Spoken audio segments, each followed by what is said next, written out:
Regarder avec mon cœur la beauté de mon sauveur, en qui tout n'est que splendeur. Je viens. Nous allons prendre la parole de Dieu. Colossiens 1:27, maintenant on le connaît. Dieu a voulu leur faire connaître la glorieuse richesse de ce mystère parmi les païens, savoir Christ en vous, l'espérance de la gloire. C'est lui que nous annonçons, exhortant tout homme et instruisant tout homme en toute sagesse, afin de présenter à Dieu tout homme devenu parfait en Christ. C'est à quoi je travaille en combattant avec sa force qui agit puissamment en moi. Je disais à d'autres versions qui disent tout homme devenu parfait en Christ, tout homme devenu mature en Christ. Et une autre version qui est intéressante dit amener tout homme à leur accomplissement en Christ. Alléluia. Alors accomplissement en Christ.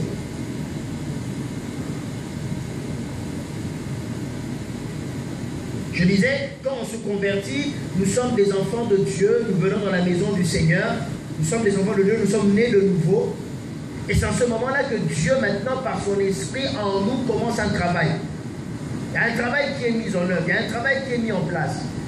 Et au fur et à mesure, le souhait de Dieu, c'est que nous puissions grandir, que nous puissions croître, comme je l'ai dit le dimanche passé, que nous puissions croître, grandir dans les choses de Dieu, que nous ne restons pas seulement des enfants dans les choses de Dieu, mais que nous puissions grandir, devenir adultes dans les choses de Dieu, avoir la connaissance. Et pour cela, je disais que Dieu met en place dans l'Église qui est non seulement des gens qui sont appelés, qui sont le don de l'Église. Alléluia.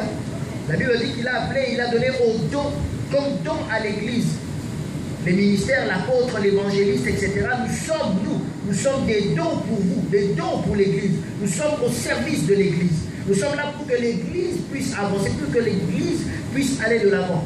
Et ces personnes qui ont été établies dans l'Église mettent en place aussi un système, mettent en place un fonctionnement qui vont faire que justement nous puissions, les gens qui viennent à l'église puissent croître et avancer.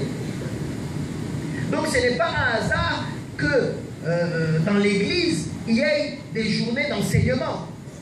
Ce n'est pas un hasard. Ce n'est pas pour faire bien, ce n'est pas pour meubler le temps. Ce n'est pas un hasard que dans l'église on va faire en sorte qu'il y aura des veillées de prière par exemple, qu'il y aura des retraites, qu'il y aura un moment d'enseignement biblique, qu'il y aura un moment d'enseignement pour les baptêmes, qu'il y aura un moment d'enseignement pour ceux qui veulent se marier. Ce n'est pas pour faire bien qu'on va à un moment donné faire, par exemple, les réunions de la jeunesse pour s'occuper des jeunes. Ce n'est pas en vain qu'on va faire à un moment donné des jeûnes et prières. Ce n'est pas en vain qu'il existe un programme, un jour d'intercession pour qu'on puisse venir intercéder, prier. Toutes ces choses, on ne le fait pas pour le plaisir de le faire. On ne le fait pas parce que dans d'autres églises ça se fait. On le fait parce que ce sont des mécanismes qui vont faire que le chrétien qui va venir à l'église va commencer à grandir et à croître. Il faut qu'on lui donne les outils. Il faut qu'on mette un système, il faut qu'on mette un fonctionnement qui va permettre aux chrétiens non seulement de venir comme vous venez, comme vous et moi nous venons, mais au-delà de simplement venir, mais que nous puissions croître dans les choses de Dieu, grandir dans les choses de Dieu, évoluer dans les choses de Dieu. Le tout, ce n'est pas seulement de venir à l'église, mais c'est de grandir dans les choses, de connaître Dieu au jour le jour, de connaître, de mieux connaître Dieu. Et plus tu connais ce Dieu-là, plus tu l'aimes, plus tu t'attaches. Et plus tu t'attaches à Dieu, même quand le vent te secoue, tu restes. Alléluia. Tu peux vaciller, mais difficilement tu vas tomber. Et même s'il t'arrive de tomber, tu seras le chemin par lequel revenir. Parce que tu as compris qui est Dieu. Et tu as compris qu'est-ce qu'il est en toi. Et tu as compris qu'est-ce qu'il a emmené en toi. Qu'est-ce qu'il a fait en toi. Et le chemin que tu as parcouru avec lui. C'est ce que je disais le dimanche passé, croître. Il est important que tu répondes favorablement à ces programmes de prière. Ces programmes, ce n'est pas seulement pour ceux de l'intercession. Ce n'est pas seulement pour ceux qui ont des fonctions à l'église. C'est pour tout le monde. Et tout le monde devrait avoir soif de ces programmes-là. Être enseigné. Être enseigné. La Bible est tellement vaste que si tu n'es pas enseigné, c'est difficile de comprendre certaines choses. Certes, nous avons l'Esprit de Dieu. Certes, aujourd'hui, tout le monde peut lire la Bible et la comprendre, mais ce n'est pas en vain que Dieu a établi des personnes dans l'Église. Il y a toujours quelque chose que tu devrais comprendre. Parce que si tu le comprends mal, c'est dangereux pour toi. La nourriture qui est spirituelle peut se transformer en un poison dangereux pour ta vie. Parce que tu as simplement mal compris un mot dans la Bible. Tu as simplement mal compris un passage dans la Bible. Ou tu as pris un passage dans la Bible et tu l'as emmené hors contexte de la Bible. Et ça devient compliqué pour toi. Ainsi, on voit des sectes qui se forment. Mais ces sectes-là utilisent la Bible. Mais on se rend bien compte qu'ils ont pris les versets bibliques, ils ont emmenés en dehors du contexte de la parole de Dieu. Forcément, ils s'éloignent de Dieu. Ainsi, on voit des chrétiens qui ont bien commencé, mais qui à un moment donné commencent à avoir des théories bizarres. Et des fois même, les pauvres, ils ont eu soif de connaître. C'est pour ça qu'il faut être encadré, il faut être canalisé. Parce que des fois, tu as soif de vouloir connaître les choses de Dieu. Tu as soif de vouloir comprendre les choses de Dieu. Tu vas te mettre à lire. Mais si tu lis et que tu n'es pas éclairé, cette soif-là va t'emmener en dehors des choses de Dieu. On voit des chrétiens, mais le chrétien, il avait bien commencé. Et puis un jour à l'église, il commence à vous sortir des théories bizarres. Il avait certes soif de connaître Dieu, mais il s'est lancé seul. Et à un moment donné, il se perd. Parce que ça n'a pas été canalisé. Alléluia. Il est important que tu t'attaches à ce genre de choses. Et aujourd'hui, nous allons le comprendre sous un autre angle. La Bible dit que nous, l'Église, nous avons pour devoir, notre vision, d'annoncer, d'instruire, d'exhorter tout homme. La autre version dit de reprendre tout homme. Ça veut dire même de gronder, d'exhorter, d'annoncer, d'instruire tout homme afin de présenter tout homme arrivé à son accomplissement en Jésus-Christ. Le but d'une discipline dans l'Église, le but d'une rigueur dans l'Église, ce n'est pas de tuer, d'écraser les gens. C'est de les emmener à changer et à comprendre. Alléluia.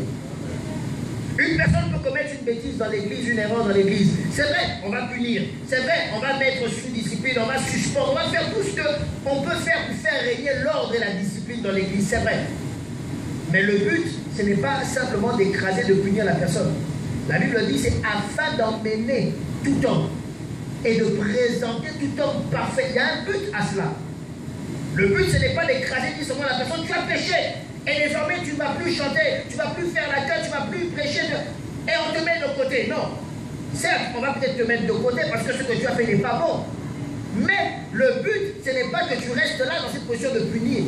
Le but, ce n'est pas qu'on se moque de toi en disant celle-là ou bien celui-là avait péché, on l'a suspendu. Non. Le but, c'est qu'après qu'on ait fait ça, que non seulement tu comprennes, mais que aussi notre travail, ce n'est pas seulement de te punir, mais c'est aussi de t'aider à revenir sur le bon chemin et à continuer ta marche avec Dieu. Parce que tu as un but à suivre. Il y a un travail qui se fait en toi.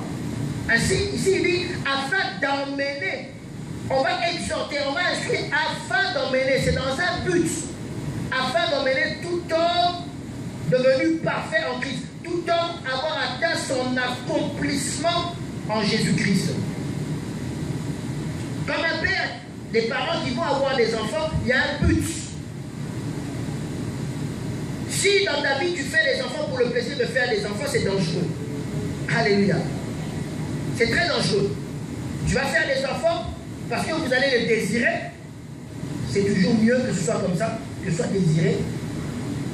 Après, vous allez commencer à projeter par rapport à ces enfants-là.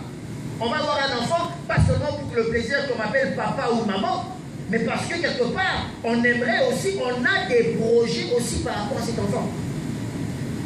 C'est-à-dire que cet enfant va suivre un cheminement et tous les jours, il va devenir quelque chose.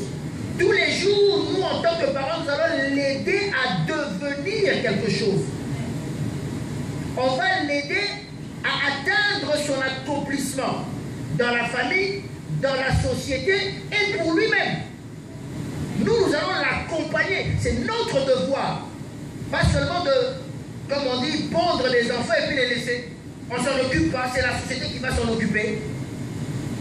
Il est 23 h, toi le parent, tu es chez toi, ton enfant de 12 ans est encore à l'extérieur, tu ne sais pas pourquoi. Ça m'étonne quand même. Tu Tu sais pas où se trouve l'enfant, c'est pas grave. Toi, le parent, tu es à la maison, c'est pas normal. Qui va s'occuper de l'éducation de ton enfant? Certainement pas la société. Certainement pas la société. C'est notre travail. Et de la même manière, le travail de l'Église, c'est d'emmener chaque chrétien à l'accomplissement, à son accomplissement en Jésus-Christ.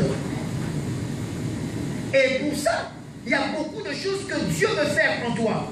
D'abord de manière particulière, d'abord aussi par rapport à l'Église, par rapport à la société. Dieu a un plan pour toi. Il y a des choses que tu dois vivre avec le Seigneur. Il y a des choses que tu dois atteindre avec le Seigneur, des buts que tu dois atteindre avec le Seigneur. Et le rôle de l'Église, c'est de t'emmener à l'accomplissement de cette chose tous les jours. Tous les jours, nous devons t'aider à devenir quelque chose en Jésus-Christ. C'est ça notre rôle. Parce qu'il ne suffit pas seulement d'écouter la parole de Dieu. Il ne suffit pas seulement d'écouter les promesses de Dieu. Mais il faudrait que tu vives tout ce que Dieu a prévu pour toi. Ce que Dieu a prévu pour toi, ce n'est pas pareil de ce que Dieu a prévu pour moi. Nous sommes tous une église, nous sommes tous dans cette église, nous prions tous dans la même église, nous avons tous le même pasteur, mais l'accomplissement et les points que Dieu a prévus pour toi ne sont pas les mêmes pour moi. Les cheminements et les étapes de ta vie ne sont pas les mêmes étapes de ma vie. C'est pas pareil. Mais le rôle de l'église, c'est de mener chacune des personnes à vivre chaque étape de sa vie et à ne rater aucune. Et quand je parle des étapes de la vie, je ne parle pas selon les hommes, mais je parle selon la pensée de Dieu. Car le but de l'Église, c'est que la pensée de Dieu s'accomplisse dans ta vie, que le plan de Dieu s'accomplisse dans ta vie. Il n'y a pas plus merveilleux que le plan de Dieu dans ta vie. Il n'y a pas d'autre. Si on souhaite que le plan de ta famille s'accomplisse, ça peut être bon. Mais il y aura des erreurs parce que ça vient d'un homme. Si on peut souhaiter que le plan, même tes propres pensées, tes propres rêves s'accomplissent, ça va être bon. Mais il y aura des erreurs parce que tu es humain. Mais le plan de Dieu pour ta vie, celui-là n'a pas de tâche, n'a pas d'erreur. Parce que ce qu'il fait est bon et parfait. Jamais Dieu n'a fait quelque chose et dans ce qu'il a fait, il constate qu'il y a eu une erreur. À chaque fois qu'il a fait quelque chose dans la création, il a dit que cela était bon. Cela était bon. Et Dieu veut que chaque étape de ta vie, et quand il te voit, il dit cela est bon. Parce que tu l'as fait selon sa pensée. Tu as grandi selon sa pensée. Et chaque étape de ta vie, ce n'était pas un hasard. Mais chaque étape de ta vie, c'est que Dieu avait prévu. Que ce soit des étapes dures ou des étapes glorieuses, mais à chaque fois que tu les passes, tu en ressors fort. Tu en ressors avec une connaissance de Dieu, avec la gloire de Dieu. Ainsi, tu vas de gloire en gloire. Le but, ce n'est pas d'avoir peur des obstacles dans la vie. Non. Tant que tu sais que tu es en train de vivre tes étapes avec Dieu, il n'y a pas de problème. Le psalmiste dit, quand je traverse la vallée de l'ombre de la mort, il dit, mais autant je traverse la vallée de l'ombre de la mort, l'Esprit du Seigneur m'enlève de la vallée de l'ombre de la mort et me met ailleurs. Non. Il dit, quand je traverse la vallée de l'ombre de la mort, je suis toujours dans la vallée de l'ombre de la mort. Je suis toujours là-dedans, dans la vallée de l'ombre de la mort. Mais sauf qu'il y a une différence. Ta houlette et ton bâton me soutiennent. C'est ça qui fait toute la différence. Donc ça peut être une étape de ma vie, Seigneur, que je passe par la vallée de l'ombre de la mort. Ça peut être une étape de la vie. Ça peut être même un piège que mes ennemis ont fait. Mais si tu as permis et que tu veux que je passe par la vallée de l'ombre de la mort, tu veux que je passe par le chômage, tu veux que je passe par des chutes, tu veux que je passe par des erreurs, tu veux que je passe par la honte, tu veux que je passe par des insultes, tu veux que je passe par la stérilité, tu veux que je passe par la maladie, tu veux que je passe par le cancer, tu veux que je passe par le célibat. Je sais une chose, c'est que ta houlette et ton bâton me soutiennent. Et tant que ta houlette et ton bâton me soutiennent, pour moi ce n'est pas une finalité, ce n'est qu'une étape de ma vie. Je ne fais que passer ma route parce que je sais qu'il y a quelque chose de plus glorieux qui m'attend. Et quand je sortirai de là et que je regarderai en arrière, je dirai merci Seigneur, car jamais tu n'as abandonné le juste. C'est ça la pensée de Dieu. Tu ne dois louper aucune étape de ta vie. Alléluia. Tu ne dois louper aucune étape de ta vie. Chaque étape, je vais les voir grandir, ils vont faire ma joie, ils vont faire la joie de la société. C'est tout. Je n'aurai pas peur d'affronter la vie. Tu es à mes côtés. Alléluia.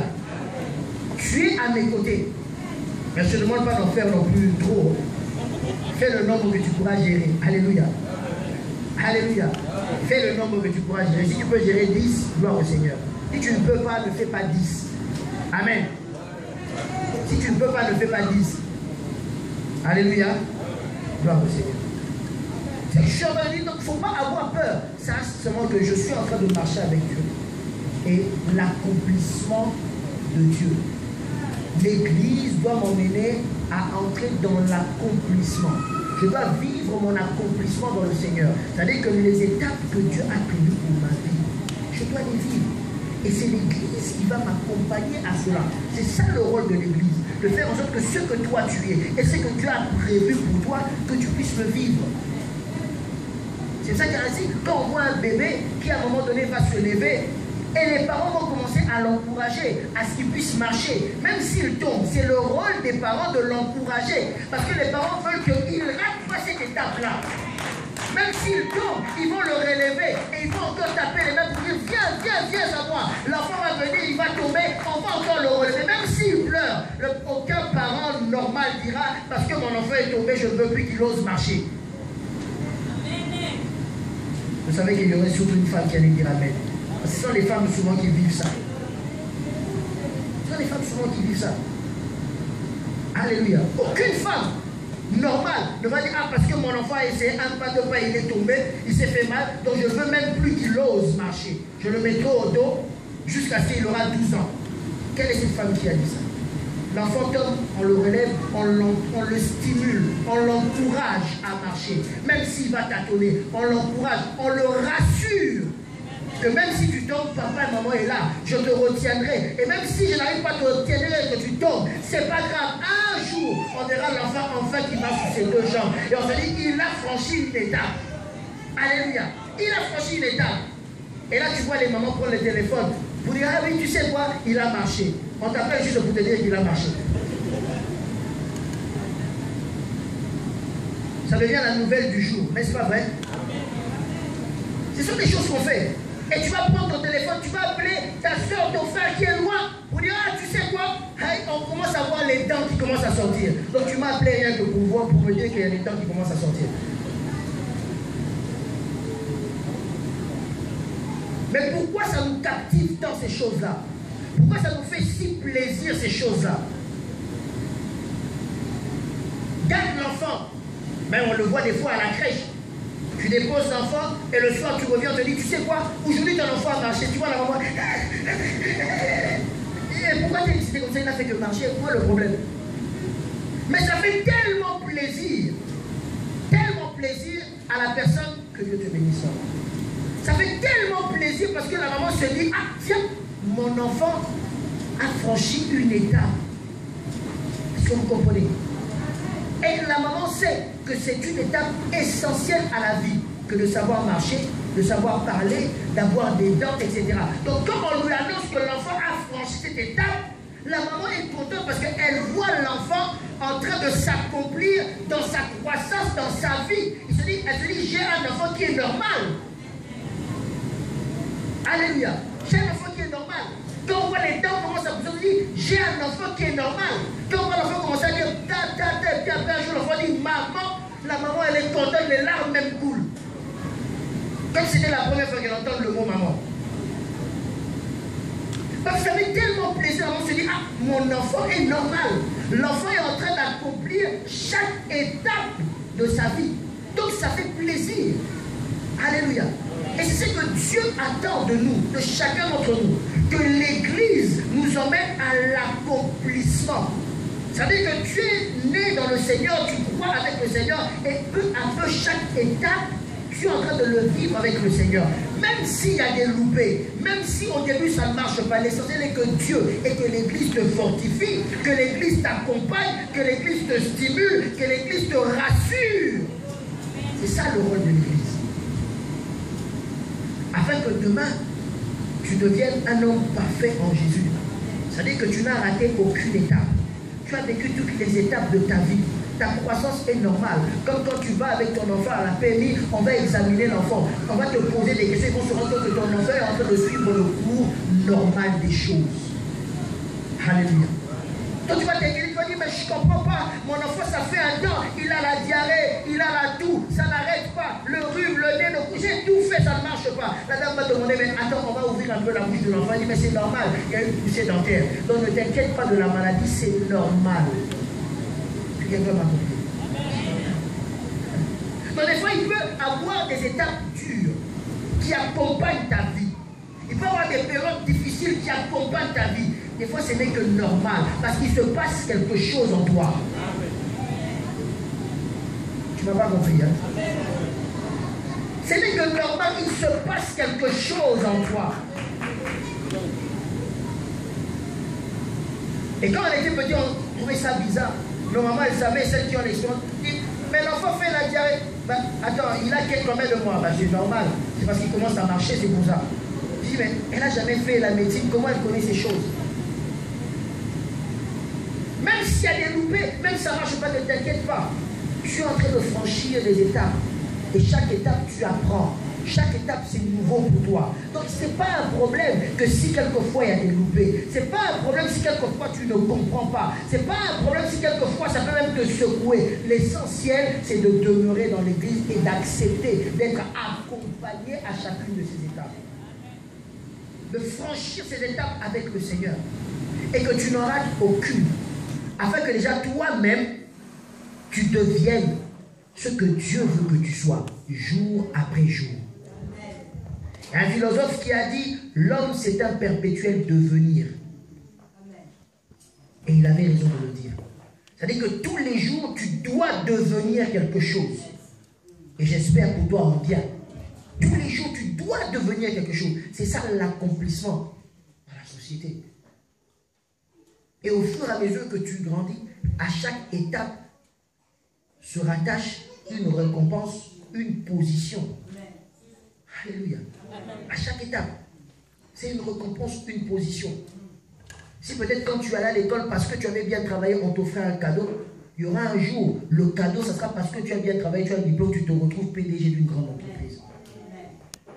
Mais tu ne pourras jamais être PDG d'une grande entreprise tant que tu es encore au CE1, même si tu es le plus brillant. Est-ce que tu as compris?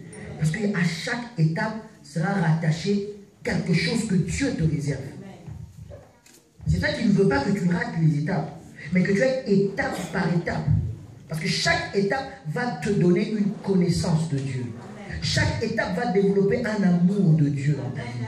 Chaque étape va te faire voir Dieu de manière différente dans ta vie. Et quand tu seras accompli, tu sauras mieux gérer les choses que Dieu t'a données. Parce qu'il y a une étape. L'enfant qui n'était pas encore en équilibre sous ses deux jambes ne pourra pas courir. Même s'il y a un danger. Alléluia.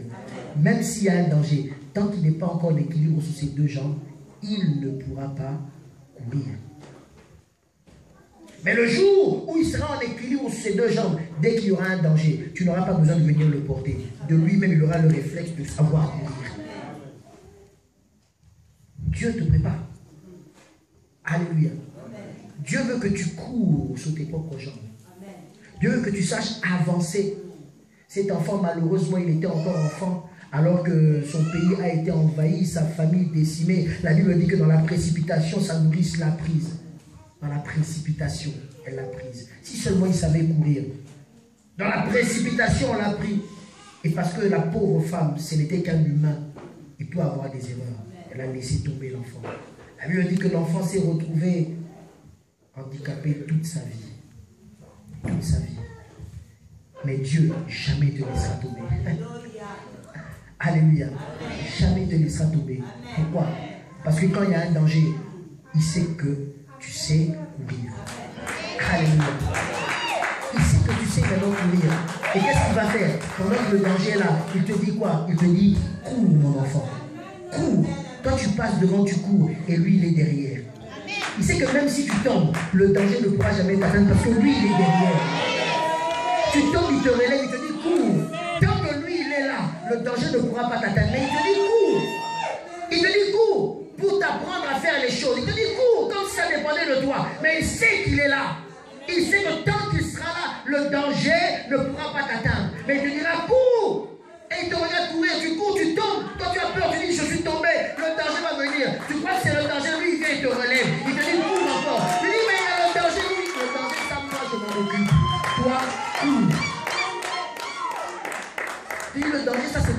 c'est moi qui gère. Toi, ce que je te demande, cours. C'est pour ça qu'il veut que tu apprennes à courir. Alléluia.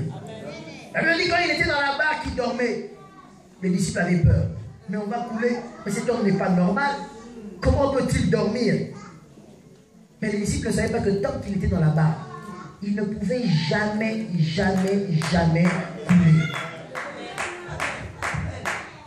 Mais Christ ne leur a pas dit, il leur a laissé se débattre comme si ça dépendait d'eux. Mais lui, il savait que tant que je suis là, ils ne vont jamais couler. Dieu veut t'associer dans la bénédiction de ta propre vie. Dieu veut travailler avec toi dans les étapes de ta vie. Avec toi, il veut travailler. Les chrétiens aujourd'hui sont devenus paresseux. Ils veulent rester là. Quand le danger vient, ils veulent qu'on leur porte. Je risque de te laisser tomber. Tu risques d'être handicapé toute ta vie. Je ne suis qu'un humain. Alléluia. Je ne suis qu'un humain. Je risque de te laisser tomber. Tu vas être handicapé toute ta vie. Alors, moi, je te conseille, apprends à courir. Sois stable sous tes deux jambes. Apprends à courir. Car celui qui est derrière toi, même si tu tombes, il ne permettra jamais que le danger le dépasse pour te toucher toi. Est-ce que tu comprends cette image? Est-ce que tu comprends cette image? Quel est ce parent qui est un véritable parent? Il y a un danger, lui il court et puis il dit à son enfant, suis-moi. N'est-ce pas que par réflexe, tu feras passer ton enfant devant? Quand tu fais passer ton enfant devant par réflexe, c'est quoi la pensée que tu as toi-même et que tu veux donner à l'enfant? C'est que toi, vas-y, je préfère que le danger m'atteigne moi, mais pas toi. C'est ça, n'est-ce pas? Toi, sauve ta vie. Moi, je peux me sacrifier. Mais toi, sauve ta vie. N'est-ce pas ça? Or, la personne qui te fait passer devant et qui reste derrière, le danger, il a déjà maîtrisé ça. Il a déjà écrasé le danger. Il a déjà vaincu le danger. Donc lui, il n'a pas peur du danger. Alléluia. Ah Seigneur. Lui, il n'a pas peur du danger. Il te dit, vas-y. C'est comme une personne qui est vaccinée par rapport à une... Il te dit, toi, vas-y, moi, cette personne-là peut me côtoyer, peut venir me toucher. Moi, je suis vacciné. Jamais je tomberai malade. Mais toi, vas-y. Et moi, je te protège. N'est-ce pas une garantie? Mais si tu ne sais pas courir, si tu ne sais pas courir, si tu n'as pas franchi cette étape de la vie où tu as appris à marcher, comment vas-tu faire pour la suite des choses? Comment vas-tu faire? Il y aura un problème, tu auras envie de prier. Dieu va te laisser prier. Il n'enverra pas les anges prier pour toi. Il va te laisser prier. Parce qu'il sait qu'il t'a appris et il t'a demandé à apprendre à prier. Il va te laisser prier. Mais la victoire appartient à lui. À Dieu, il a déjà vaincu depuis très longtemps à la croix de Golgotha. C'est pour ça qu'on ne combat pas pour la victoire, on combat dans la victoire. Alléluia. On combat dans la victoire. Mais il te demandera de prier et il te laissera prier. Mais la victoire, il te l'a déjà donnée. Mais si maintenant toi tu ne sais pas prier, c'est pour ça que ça bloque. La victoire, Dieu l'a déjà donnée. Mais comme tu n'as pas franchi les étapes, tu as du mal à avancer avec les choses de Dieu. Or, Dieu ne veut pas du tout ça. Dans Luc 4, Christ, la Bible dit qu'il est entré dans le désert. Quand il est sorti, il est allé à la synagogue quelque temps après. On lui a remis le rouleau et il a lu ce qui était écrit dans le rouleau. Et quand il a fini de lire, il a dit, l'Esprit du Seigneur est sur moi, car il m'a oint. Et quand tu lis, pardon, toute la liste, il m'a oint pour. Ce que j'aime bien, c'est qu'à la fin, il dit, il ferme et il commence à leur dire, il dit, les paroles que vous venez d'entendre, la parole que vous venez d'entendre aujourd'hui est accomplie. Amen. Alléluia. Amen. Dieu veut t'emmener à l'accomplissement de ce qu'il a dit. Ce qu'il a dit pour toi, il veut t'emmener à l'accomplissement. Mais ça, ce n'est pas quelque chose qui se fait en une fois. C'est étape par étape. Il faudrait que toi, tu comprennes et que tu acceptes de marcher étape par étape avec Dieu. Quelquefois, on est trop pressé, on veut que les choses se fassent comme ça. Ça ne se fait pas comme ça. Ça ne se fait pas comme ça. C'est étape par étape. Dieu va t'emmener à comprendre et être accompli. C'est-à-dire que tous les jours de ta vie, depuis le jour où tu t'es converti, on voit que tu es en train de gagner, de vivre des choses avec Dieu. Comme j'ai l'habitude de le dire, moi, ce qui m'énerve le plus, c'est de voir que les chrétiens, c'est comme des slogans. On récite beaucoup de bénédictions, mais on voit très peu de bénédictions dans la vie des chrétiens. Ce n'est pas normal. Ce n'est pas normal. tout ce que nous récitons, tout ce que nous disons, tout ce que nous crions, il faudrait qu'on les vive les uns après les autres. Je ne dis pas que ça va se faire tout au même moment, mais il faut qu'on sente les uns après les autres. On voit ta vie changer, on voit Dieu agir dans ta vie, on voit des choses se passer dans ta vie et on sent que Dieu est avec toi.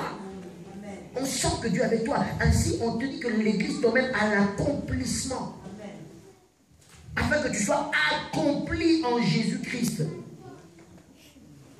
La Bible dit, il est né, un fils vous est donné, la domination reposant sur son épaule. Ok. Il est né, la Bible dit, pendant tout ce temps, avant de commencer son ministère, l'enfant croissait en stature et en sagesse. Après, il a commencé sa mission. Et tous les jours de sa vie sur terre étaient une étape qu'il était en train de vivre. S'il n'était pas tenté par les pharisiens, c'était des gens, des cas de maladie qu'on l'emmenait. Il enseignait, il parlait, il faisait ce qu'il avait à faire. Jusqu'au jour où, après avoir fait tout ce qu'il a fait, il a dit, tout est accompli. Tout, sauf rien. Il faudrait que toi aussi, tu dises, tout est accompli à la fin de ta vie. Ça veut dire que Seigneur, j'ai vécu tout ce que tu m'as demandé de vivre. J'ai fait tout ce que tu m'as demandé de faire. Les bénédictions dont tu m'as parlé, je les ai vues. Je les ai vécues. Je les ai touchées. Maintenant, c'est bon, Seigneur. C'est bon. Qu'est-ce que tu m'as demandé encore d'autre? Seigneur, j'ai tout vécu. J'ai tout eu. Ce n'est pas pour que ça reste comme ça en l'air, mais c'est pour que tu puisses les vivre. Et pour pouvoir les vivre, comme il le dit au début de ce passage, il le dit, la condition, c'est qu'il faudrait que tu acceptes d'être exhorté, instruit en toute sagesse. Que tu acceptes d'être exhorté, que tu acceptes qu'on te tire les oreilles quelquefois. Que tu acceptes quelquefois qu'on te parle avec douceur, mais quelquefois qu'on te donne une petite gifle. C'est important dans les choses de Dieu. Que tu apprennes à être instruit, t'asseoir et écouter l'enseignement. Qu'est-ce que la parole de Dieu dit? Si tu ne passes pas par ce chemin-là, il te sera difficile d'atteindre l'étape. Quand vous lisez le livre de Proverbes, en tout cas surtout les premiers chapitres, vous allez voir qu'il insiste beaucoup là-dessus, en disant, mon fils, écoute les instructions que je te donne. Écoute la voix de la sagesse. Écoute cela, parce que c'est ça qui va faire que tu auras une longue vie. C'est ça qui va faire que tu auras pour couronne la gloire. C'est ça qui va faire que tu vas évoluer. Écoute, écoute. Lis les premiers chapitres de Proverbes, tu vas voir. Il insiste beaucoup là-dessus, en disant, écoute, c'est très important d'écouter. Très important. Si tu veux franchir les étapes, il faut avoir l'instruction. Si tu veux franchir des étapes, il faudrait que l'on t'aide. Si tu veux franchir des étapes, il faudrait qu'on te donne les instructions qu'il faut, qu'on te donne les informations qu'il faut. Sinon, tu risques de passer à côté. Alléluia. Sinon, tu risques de passer à côté. L'enfant va naître, il va apprendre à marcher, comme je disais. Il va marcher sur ses... Il va tâtonner et il va commencer à marcher. Ça, c'est un réflexe que Dieu a mis dans l'être humain. Alléluia. Ça veut dire que c'est une étape qui, à un moment donné, génétiquement parlant, ça va te pousser. L'enfant aura envie de se lever et de commencer à mettre un pied après l'autre. Il faut qu'on le stimule, il faut qu'on l'aide, il faut qu'on l'encourage. L'enfant va le faire. On est d'accord? Mais après, les parents, au-delà de l'instruire, qu'est-ce que les parents ont fait? Les parents vont commencer à dire à l'enfant, tu marches, peut-être c'est vrai, mais il faudrait que tu te chausses. Ça, ce n'est pas un réflexe génétique, ça c'est l'éducation. Alléluia. Ça c'est l'éducation.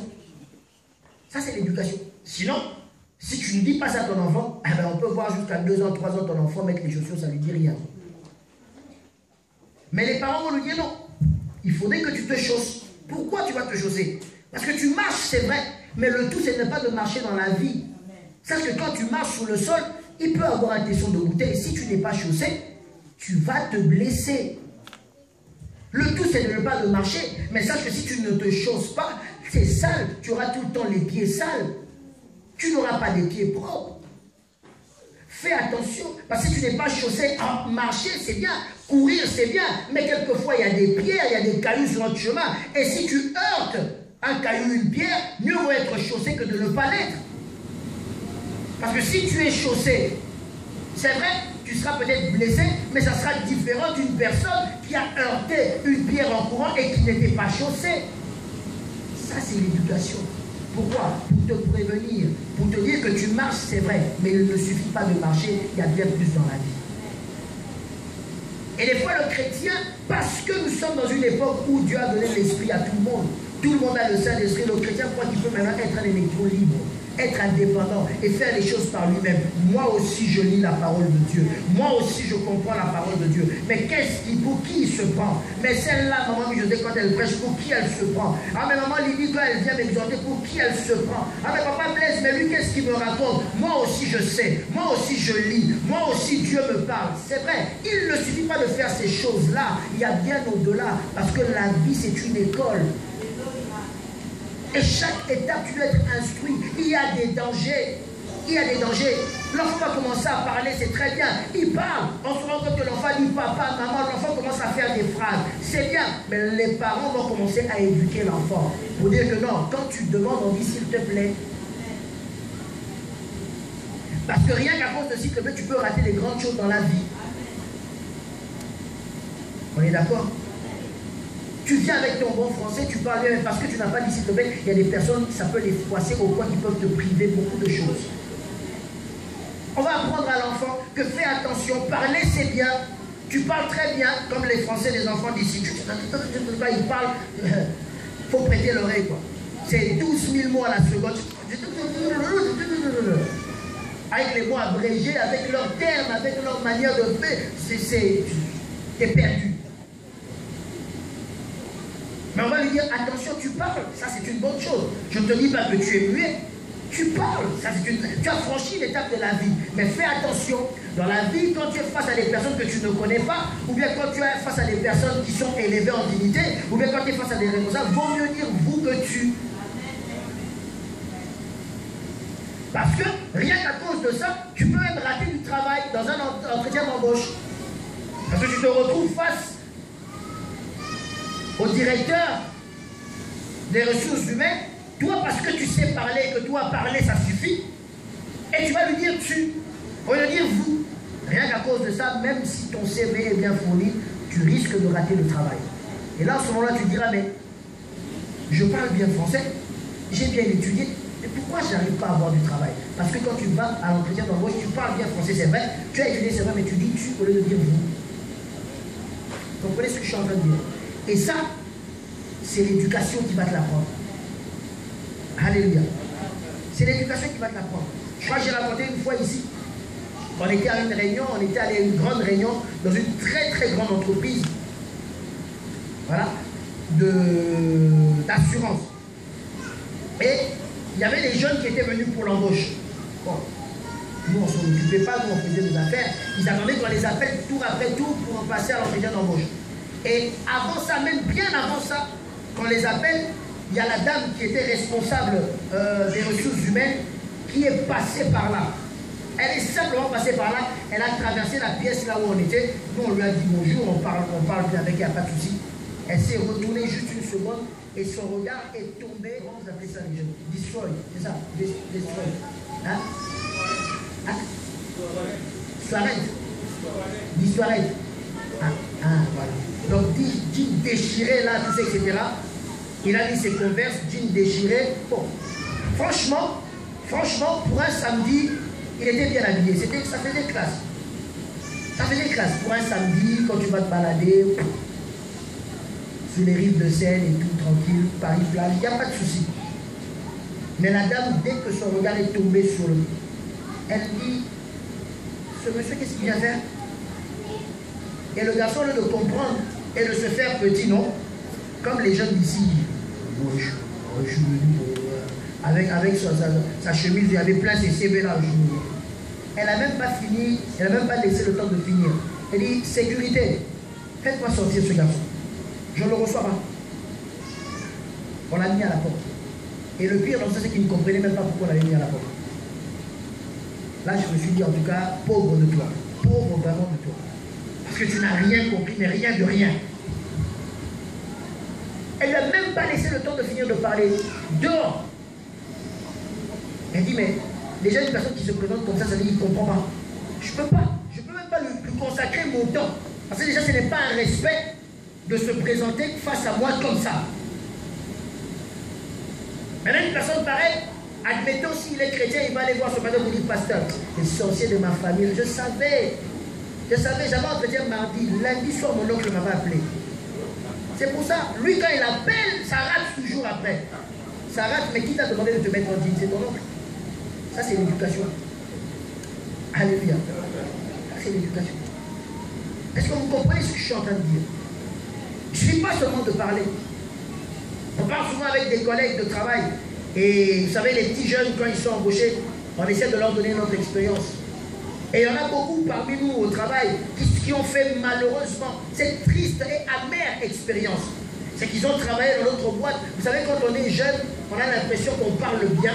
Et parce qu'on parle bien et qu'on vient fraîchement des études, donc vous savez, tout ce qu'on a appris à l'école, c'est encore frais.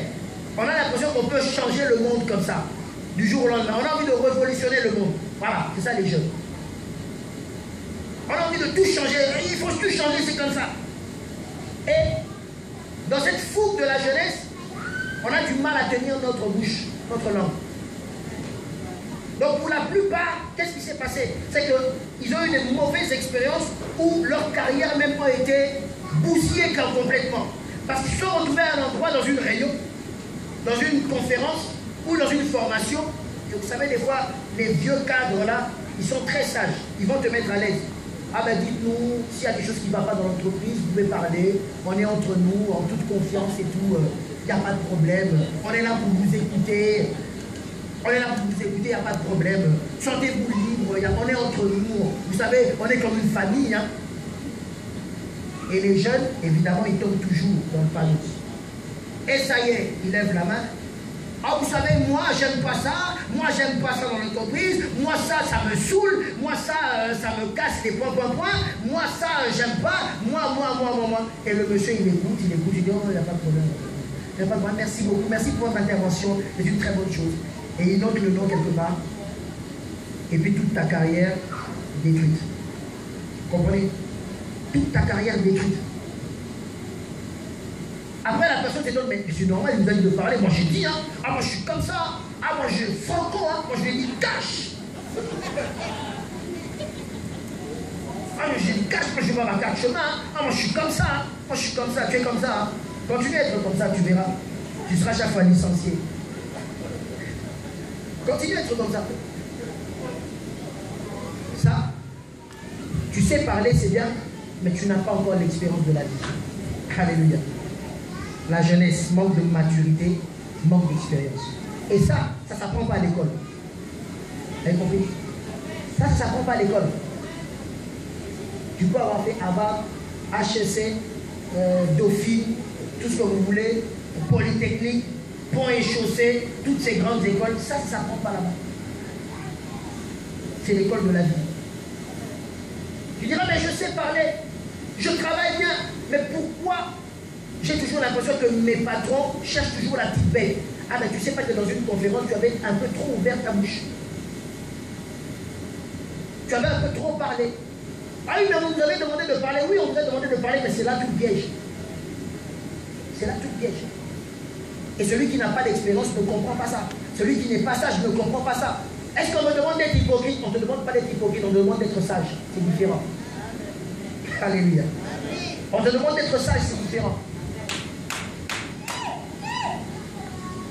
Et même si tu voulais parler d'hypocrisie, mon père me dit toujours que même la politesse est une forme d'hypocrisie.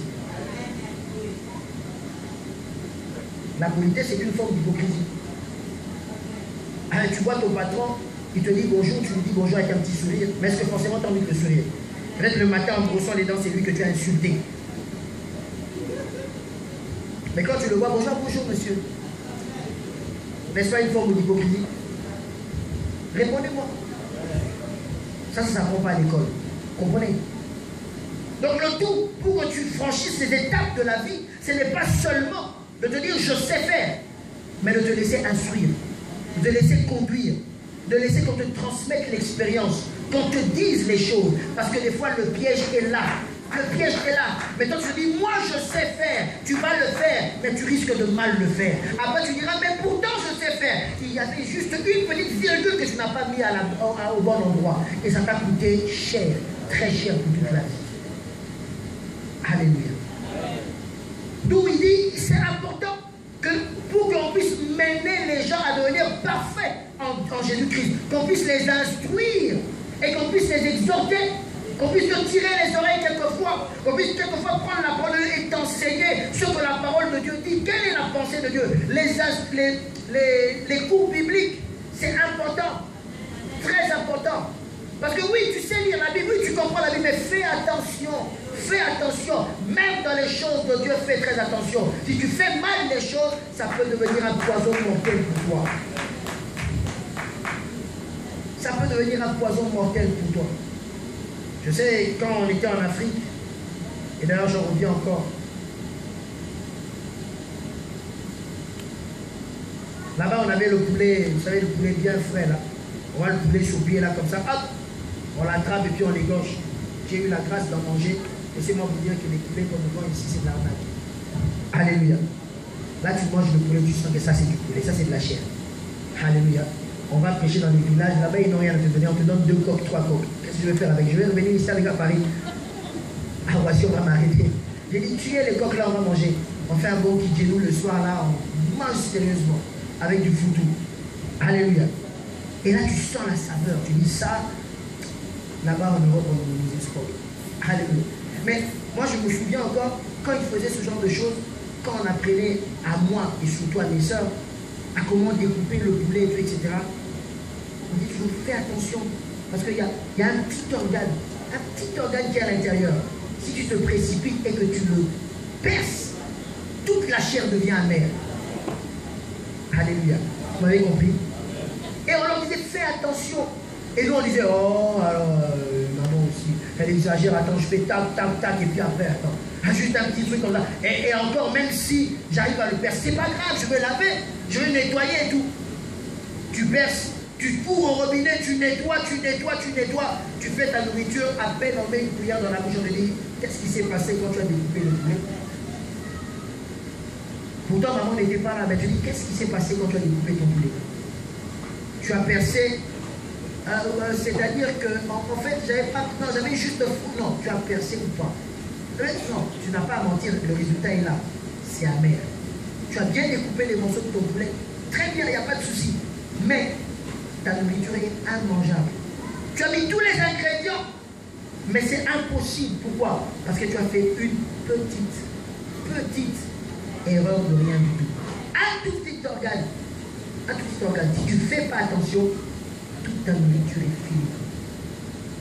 Pourtant, tu as bien découpé. Et croyez-moi, en Afrique, pour savoir découper un poulet, c'est un examen. Alléluia. Donc, tout ça, c'est une petite erreur. Ça te coûte cher. Laisse-toi instruire. Laisse qu'on te transmette quelque chose. C'est pour ton bien. Parce que tu vas devenir un homme, une femme accomplie en Jésus-Christ. Alléluia. Proclamer ta sainteté.